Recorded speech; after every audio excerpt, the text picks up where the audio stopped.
Yang terhormat Bapak-bapak, Ibu-ibu, salam Pancasila. Bapak-bapak, Ibu-ibu yang melihat video ini, tolong jangan lupa subscribe, like, dan di-share. Pada hari Kamis tanggal 8 Agustus tahun 2024, saya akan mengomentari mantan Gubernur Maluku Utara Abdul Ghani Kasubag dalam sidang korupsi tambang timah terbawa-bawa nama Bobi Nasution. Mantan Gubernur Maluku Utara Abdul Ghani Kasubag terlibat melakukan korupsi terkait tambang timah. Sekarang mantan Gubernur Maluku Utara Abdul Ghani Kasubag sedang diperiksa di muka persidangan. Dalam persidangan tersebut menyebutkan nama Bobi Nasution ikut terlibat di dalamnya sebagai yang mengurusi mengenai perizinan tambang timah tersebut. Berdasarkan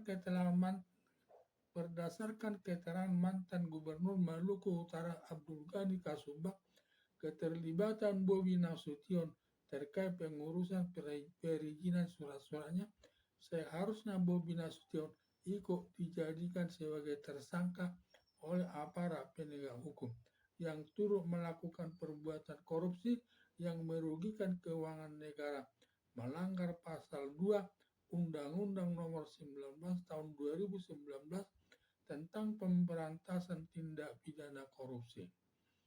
Ancaman hukumannya yaitu hukuman mati, hukuman seumur hidup, dan hukuman badan maksimal 20 tahun. Sedangkan mengenai berat dan ringannya hukuman para koruptor tergantung pertimbangan hakim. Bila pertimbangan hakim banyak alasan yang memberatkan, maka hakim dapat menjatuhkan hukuman seumur hidup. Tetapi jika pertimbangan hakim banyak alasan yang meringankan, maka hakim dapat menjatuhkan hukuman 15 tahun sesuai perbuatannya. Hanya yang jadi masalah, Bobi Nasution selaku wali kota Medan, Sumatera Utara, menantu Presiden Joko Widodo.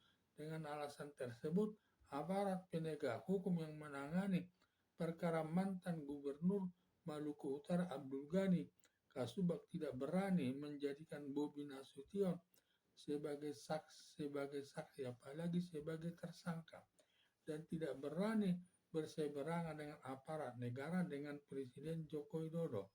Karena bila sampai Bobi Nasution dijadikan saksi atau tersangka dengan pengaruh Presiden Joko Widodo, bisa mencopot jabatan kepolisian, jaksa penuntut umum, dan hakim yang menangani perkara tersebut. Mengingat Presiden Joko Widodo selaku penguasa tertinggi dan semua aparat negara termasuk aparat penegak hukum semua di bawah kekuasaan Presiden Joko Widodo dan tidak berani berseberangan dengan Presiden Joko Widodo, maka dibiarkan saja Bobi Nasution dianggap tidak tersangkut dalam kasus terkait tambang timah tersebut agar bersih namanya dari perbuatan korupsi. Apalagi Bobi Nasution calon gubernur Sumatera Utara. Untuk meraih kemenangan diperlukan nama bersih dari perbuatan korupsi. Sebenarnya hal tersebut merupakan perbuatan melanggar hukum, tetapi kenyataannya yang terjadi di tengah-tengah masyarakat tidak berani menjadikan Bobi Nasution sebagai saksi apalagi sebagai tersangka.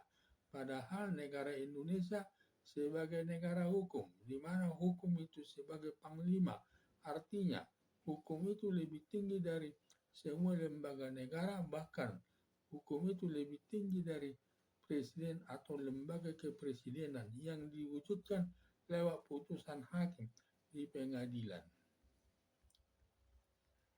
Walaupun Bobi Nasution tidak dijadikan saksi atau tersangka oleh penegak hukum, ternyata terbongkar juga dari keterangan mantan Gubernur Maluku Utara Abdul Ghani Kasubag di muka persidangan menyatakan Bobi Nasution ikut terlibat pengurusan perizinan tambang timah tersebut.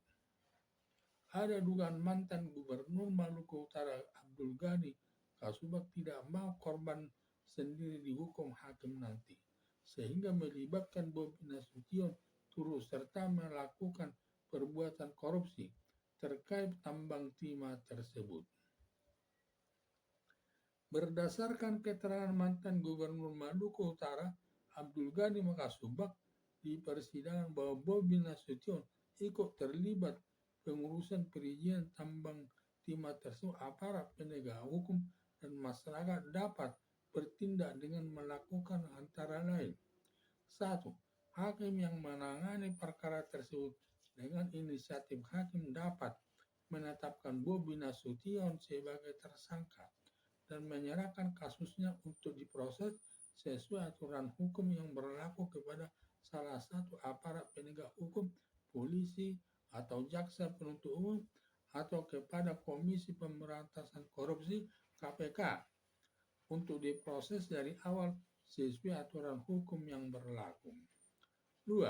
Bila hakim tidak menetapkan Bobi Nasution sebagai tersangka, salah satu aparat penegak hukum dengan inisiatif polisi atau jaksa penuntut umum atau Komisi Pemberantasan Korupsi (KPK) berinisiatif sendiri menetapkan Bobi Nasution sebagai tersangka untuk diperiksa dari awal. Setelah selesai diperiksa penyidik polisi lalu diserahkan kepada jaksa penuntut umum. Selanjutnya jaksa penuntut umum melimpahkan perkara Bobi Nasution kepada pengadilan negeri untuk diperiksa hakim. Bila hakim menemukan minimal 2 alat buktinya, lalu hakim menjatuhkan hukuman kepada Bobi Nasution sesuai perbuatannya. 3. Bila aparat penegak hukum baik polisi, jaksa penuntut umum, hakim tidak menjadikan tersangka Bobi Nasution, masyarakat umum, terlebih masyarakat yang mengikuti persidangan mantan Gubernur Maluku Utara Abdul Ghani Kasubag yang langsung mendengar keterangannya bahwa Bobi Nasution ikut terlibat perkara korupsi terkait pengurusan perizinan tambang timah tersebut, dapat melaporkan Bobi Nasution kepada salah satu aparat penegak hukum, baik kepada polisi atau jaksa penuntut umum atau Komisi Pemberantasan Korupsi dengan tembusan surat kepada DPR, Mahkamah Agung, Kementerian Kehakiman, Kepolisian, Kejaksaan Agung dengan tujuan agar aparat penegak hukum yang dilaporkan menanggapi laporannya agar Bobi Nasution ditetapkan sebagai tersangka, atau untuk mempermalukan nama Bobi Nasution kepada masyarakat yang bisa datang dari orang yang pernah dikecewakan pada waktu mengurus surat-suratnya dari Wali Kota Medan, atau bisa datang dari pihak kesayangannya dari calon gubernur lainnya agar berkurang saingannya. Perkara korupsi masuk delik umum sehingga siapapun dapat melaporkan Bobi Nasution ke salah satu aparat penegak hukum, baik kepada polisi atau jaksa penuntut umum atau Komisi Pemberantasan Korupsi atau KPK, karena polisi, jaksa penuntut umum, dan Komisi Pemberantasan Korupsi dapat menangani perkara korupsi mulai dari awal dalam menetapkan sebagai tersangka, sedangkan perkara pembunuhan, pencurian, dan yang lainnya hanya pihak kepolisian yang berwenang sebagai awal menangani perkaranya dengan menetapkan sebagai tersangka.